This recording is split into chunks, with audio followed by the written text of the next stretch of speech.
Baik Pak, dalam waktu kurang dari 1 minggu terakhir tercatat sudah ada 3 pasien yang meninggal dunia yang dikubur dengan protokol kesehatan.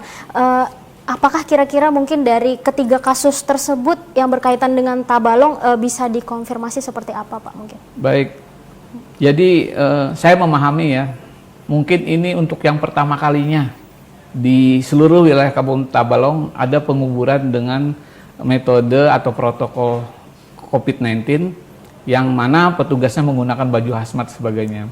Ini perlu saya luruskan pada masyarakat bahwa pasien-pasien kita yang mungkin dirawat di rumah sakit ataupun yang sedang dalam penelusuran untuk konfirmasi positifnya, misalnya masih dalam status ODP ataupun PDP. Nah, tatkala pasien itu meninggal, kita harus melaksanakan protokol COVID. Karena seluruh petugas baik itu dalam proses pemulasarannya sampai penguburannya itu harus menggunakan protokol COVID dan salah satunya adalah menggunakan baju hazmat tadi atau APD. Nah, jadi saya sampaikan kepada masyarakat sebetulnya hal itu adalah hal yang biasa. Jadi karena kasus pertama kali ini mungkin kita masih kagok ya dengan hal tersebut. Tapi saya harapkan ke depannya kalau misalnya ada seperti sebagainya lagi, mohon satu hal, jangan berasumsi itu adalah kasus yang positif COVID.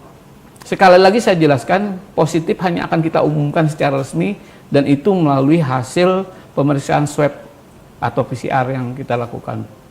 Nah, untuk 3 kasus yang tadi berturut-turut, alhamdulillah pasien ini belum terkonfirmasi positif. Namun dalam proses penelusurannya, ya masalah umur ya, pasien meninggal dan itu harus dilaksanakan dengan protokol COVID. Jadi bukan berarti pasien itu ada pasien yang sudah positif di Tabalong.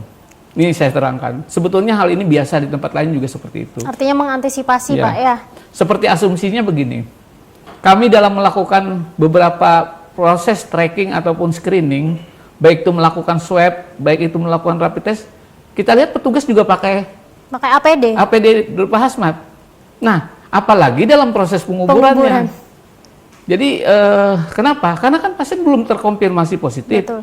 Untuk menjaga kemungkinan terjadi dan sebagainya penularan, bahkan kita sampaikan tadi dari pengelolaan kasus dalam melakukan screening sebenarnya kita sudah harus pakai APD. Nah itu juga lah logikanya kenapa kita pakai APD.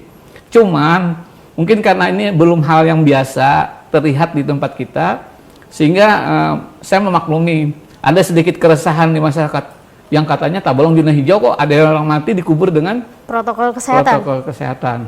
Itu mohon dipahami seperti itu.